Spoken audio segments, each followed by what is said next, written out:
My name is Jess, and I trapped my own sister into her worst nightmare. I never thought I'd be the kind of person to trap someone in their own lie. But there I was, standing in my hallway with my phone in one hand and my house keys in the other, locking my sister inside with her dirty secret. The sound of that deadbolt sliding into place still echoes in my mind. My sister Emma and I weren't just siblings. We were best friends. Growing up, we'd been inseparable. She was 3 years older, which meant she was my hero, my protector, the person I turned to when life felt too heavy. She taught me how to do my makeup, how to stand up to bullies, how to love fearlessly. When she met Daniel 5 years ago, I was genuinely happy for her. He was kind, thoughtful, the type of man who remembered birthdays and brought flowers for no reason. He'd become like a brother to me. We'd have game nights at my apartment, the three of us laughing until our stomachs hurt, eating pizza at midnight, making plans for the future. Daniel was planning to propose. He'd told me 3 weeks earlier, his eyes bright with nervous excitement. He'd shown me the ring, a simple, elegant band with a small diamond that caught the light like a promise. "Do you think she'll say yes?" he'd asked, his voice cracking slightly. "Are you kidding?" "She's going to lose her mind," I'd assured him, hugging him tight. "She loves you so much." I believed that. I really did. Emma had asked to borrow my apartment that Tuesday afternoon. I'd gotten a new place 6 months ago, a small 2-bedroom in a quiet neighborhood, my first real adult accomplishment. She said she needed to work on a surprise project for Daniel's birthday, something that required space and privacy. "Of course," I'd told her without hesitation. "You know where the spare key is." I was supposed to be at work until 6, but my meeting got canceled, and my boss told me to head home early. It was only 2:30 p.m. when I pulled into my driveway and saw Emma's car parked outside, and another car I didn't recognize. At first, I didn't think much of it. Maybe she'd hired someone to help with whatever project she was working on. But something felt wrong. The front door was locked, which was unusual. Emma always left it open when she knew I might come back. I used my key quietly, almost instinctively trying not to make noise. The apartment was dim, curtains drawn, and then I heard it. Laughter. Low, intimate. A man's voice that definitely wasn't Daniel's. My heart started pounding so hard I thought it might crack my ribs. I moved through the entryway like a ghost, my feet barely making a sound on the hardwood floor. The sounds were coming from my bedroom. My bedroom. My chest tightened with a cocktail of emotions I couldn't name yet. Confusion, denial, the first sharp edges of anger. The door was slightly ajar. I should have announced myself. I should have called out, given them a chance to explain. But I didn't. I pushed the door open slowly. And there they were. Emma, my sister, the person I trusted most in the world, in my bed, with a man I'd never seen before. Tall, dark-haired, wearing an expensive watch that caught the afternoon light filtering through the curtains. They didn't notice me at first. They were too wrapped up in each other, laughing about something, his hand running through her hair in a way that made my stomach turn because it was so clearly familiar. So obviously not the first time. "Emma." My voice came out strangled, barely above a whisper, but it might as well have been a scream. She jumped away from him like she'd been electrocuted, her face cycling through shock, fear, and then, worst of all, calculation. Already trying to figure out how to spin this. "Jess, this isn't... Get out," I said to the man. My voice was shaking now, but there was steel underneath it. "Get the hell out of my house." He grabbed his shirt, mumbling apologies that meant nothing, his face red as he stumbled past me. I heard the front door open and close. Emma was scrambling to get dressed, her hands trembling. "Jess, please, let me explain." "Explain?" The word tasted like poison. "Explain what, exactly? Explain why you're fucking some random guy in my bed while Daniel is out there picking out engagement rings?" Her face went white. He told you about that? That's what she focused on. Not the betrayal. Not the fact that she'd destroyed something beautiful. But the fact that I knew about the proposal. Something inside me snapped. Yeah, Emma, he told me. Because he trusts me. Because he thought we were family. I laughed, but it sounded broken. He asked me if I thought you'd say yes. And you know what I said? I said you loved him. I defended you. She tried to move toward me, her hands outstretched. I do love him. Don't. I stepped back. Don't you dare say that. You don't do this to someone you love. You don't understand. Then make me understand. I was shouting now, tears burning in my eyes. Make me understand how you could do this to him. To us. Make me understand how you could use my home, my bed to... It's complicated! She was crying too now, mascara running down her cheeks. Daniel is wonderful, but he's safe. He's predictable. Marcus makes me feel... Marcus? I cut her off. You're cheating on your boyfriend of 5 years with someone named Marcus. And I'm supposed to what? Be understanding? Be sympathetic? I never meant for this to happen. That's what they all say. I pulled out my phone. How long? What? How long has this been going on? She hesitated, and in that silence, I knew it was bad. 8 months. 8 months. While Daniel planned their future. While he asked my opinion on engagement rings. While the three of us sat in this very apartment, playing board games and making jokes. And I had no idea my sister was living a double life. I'm calling him, I said. Emma's eyes went wide with panic. No, Jess, please. He deserves to know. Please! She lunged for my phone, but I was faster. I moved toward the door. Jess, if you love me at all, you won't do this. We can figure this out.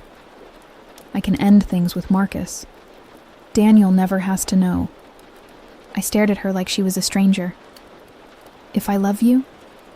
She was desperate now, words tumbling out in a rush. I'm your sister, your family. That has to mean something. Please, I'm begging you. Just give me a chance to fix this on my own terms. For a moment, just a moment, I wavered. Because she was right. She was my sister. The person who'd held me when I cried over my first heartbreak. The person who'd lent me money when I was broke in college. The person who knew all my secrets, all my fears, all my dreams. But then I thought about Daniel. Daniel, who'd welcomed me into his life without hesitation. Who'd spent hours helping me move into this apartment. Who'd fixed my car when it broke down. Who'd treated me like family. And I thought about how Emma had looked at Marcus. How comfortable they'd been together. 8 months. This wasn't a mistake. This wasn't a moment of weakness. This was a choice she'd made over and over again. I looked at my sister, really looked at her, and made a decision that would change everything. Get back in the bedroom, I said quietly. What? You wanted me to give you time? Fine. I'm giving you time to think about what you've done. I stepped into the hallway, and before she could react, I pulled the bedroom door shut and locked it from the outside. Thank God for old apartments with exterior locks. My landlord had mentioned it was a quirk of the building, old privacy locks that could be secured from the hallway. I'd thought it was odd but harmless. Now it felt like fate. Jess! Emma pounded on the door. What are you doing? Open this door. I walked through the apartment, methodically locking every exit. The front door, the back door. The windows had security locks I'd installed after a break-in scare in the neighborhood. My sister's voice followed me, growing more frantic. Jess! This isn't funny. Let me out. I sat down on my couch, my hands still shaking, and pulled up Daniel's number. He answered on the second ring. Hey Jess, what's up? His voice was so warm, so unsuspecting. I almost couldn't go through with it. Daniel, I need you to come to my apartment. Right now. The warmth shifted to concern. What's wrong? Are you okay? I'm fine. But I need you to come here. There's something you need to see. Jess, you're scaring me. Just trust me. Please. How fast can you get here? I'm 20 minutes away. I'm coming now. The line went dead. Emma's pounding had stopped. Now I could hear her crying, pleading through the door. Jess, please don't do this. We can talk about this. I'll end things with Marcus. I'll do whatever you want. Just don't tell Daniel like this. Please. I didn't answer. Those 20 minutes felt like hours. I sat there, staring at my phone, at the walls, at nothing. My mind was racing. Was I doing the right thing? Was this too cruel? Should I have just told Daniel privately, let Emma save some dignity? But then I remembered them in my bed. I remembered 8 months of lies. I remembered Daniel's hopeful face when he showed me that ring. She'd made her choice. Now she had to face the consequences. When Daniel knocked, I unlocked the front door with steady hands. He looked worried, his hair disheveled like he'd been running his hands through it during the drive. Jess, what's going on? Where's Emma? Her car's outside. She's here, I said quietly. She's in my bedroom. Relief flooded his face. Oh, thank God. I thought something had happened to her. Why'd you sound so... Daniel. I put my hand on his arm. Before you go back there, I need you to know something. And I need you to know that I love you like a brother, and this is killing me. But you deserve the truth. The relief drained away, replaced by confusion and the first flickers of fear. What are you talking about? Emma's in my bedroom because I locked her in there. She's not alone. Well, she is now, but she wasn't when I got home early from work today. I watched his face as understanding slowly dawned. It was like watching someone die in slow motion. No, he whispered. No, you're wrong. Emma would never... I saw them, Daniel. In my bed. Some guy named Marcus. She said it's been going on for 8 months. He stumbled backward, catching himself against the wall. His face had gone gray. 8 months? But we've been planning... the ring. I know. Tears were streaming down my face now. I'm so sorry. I'm so fucking sorry. Emma's voice carried from the bedroom, muffled but audible. Daniel? Is that Daniel? Daniel, please let me explain. He looked toward the bedroom door like it might bite him. She's really in there? I nodded. Let her out. Daniel! Let her out! His voice cracked. I need to hear this from her. I need to see her face. I unlocked the bedroom door. Emma emerged, her eyes red and swollen, makeup ruined. When she saw Daniel, she crumpled. Baby, I'm so sorry. I never meant for this to happen. It didn't mean anything. 8 months, Daniel said. His voice was flat, emotionless. Shock, I realized.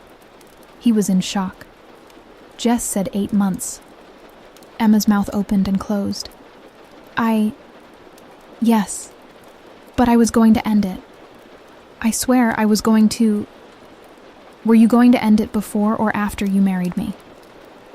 He pulled the ring box from his pocket. Emma's eyes went wide. Yeah.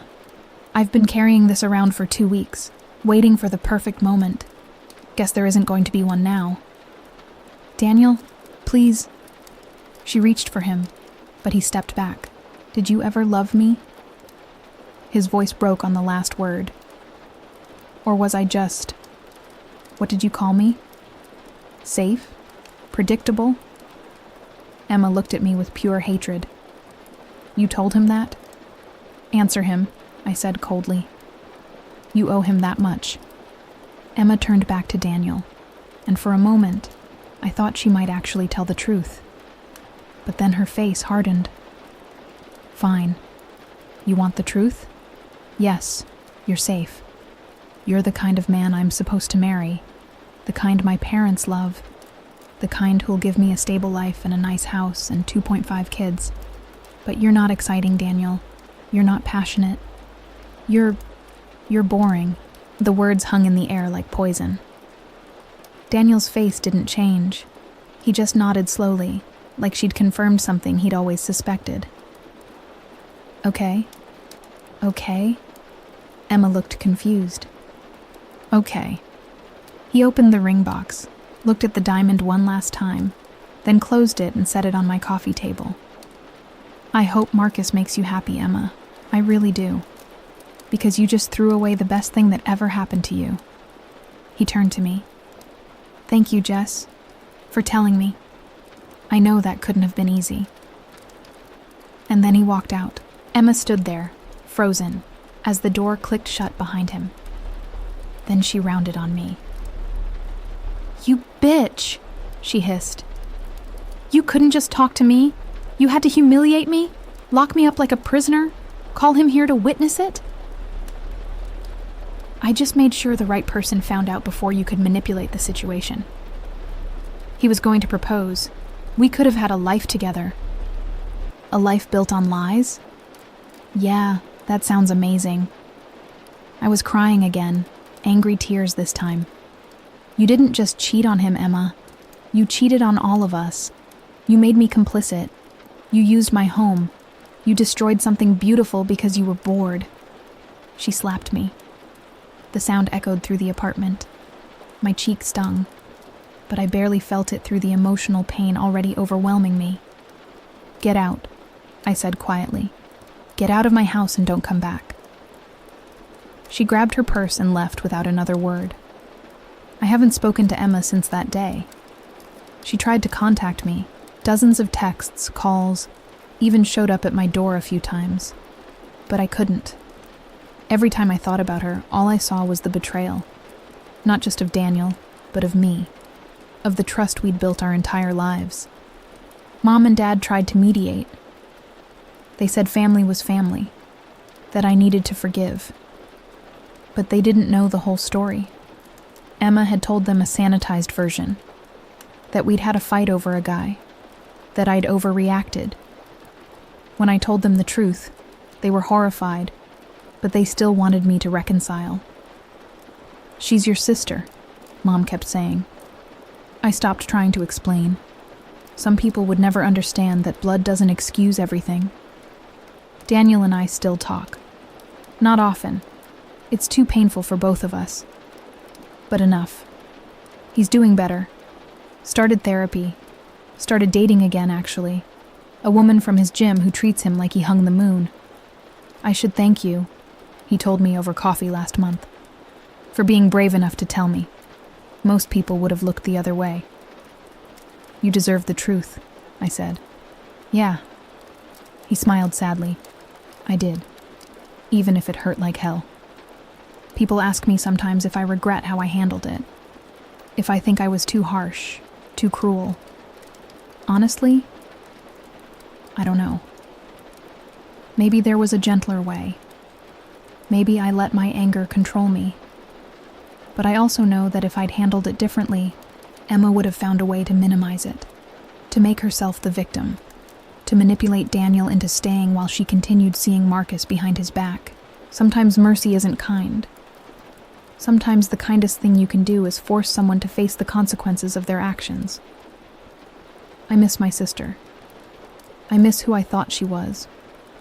I miss game nights and stupid inside jokes and having someone who knew me better than anyone else in the world. But I don't miss the person she became. The person who could look someone she claimed to love in the eye and lie with a smile. 6 months ago, I locked my sister in a room and called her boyfriend to expose her betrayal. It was one of the hardest things I've ever done, but it was also one of the most honest. I learned that day that loyalty isn't about protecting people from consequences. It's about caring enough to let them face the truth, even when it breaks your heart. I learned that family isn't always who you're born to. Sometimes it's who chooses to stand by you when everything falls apart. The cost of my choice was my sister. But the price of staying silent would have been my soul. I guess I'll spend the rest of my life wondering if there was another way. But deep down, in the quiet moments when I'm honest with myself, I know I'd make the same decision again. Because some betrayals don't deserve protection. Some lies need to be dragged into the light. And some people need to be brave enough to flip the switch, even when their hands are shaking and their heart is breaking. That day, I was that person, and I'll have to live with that for the rest of my life.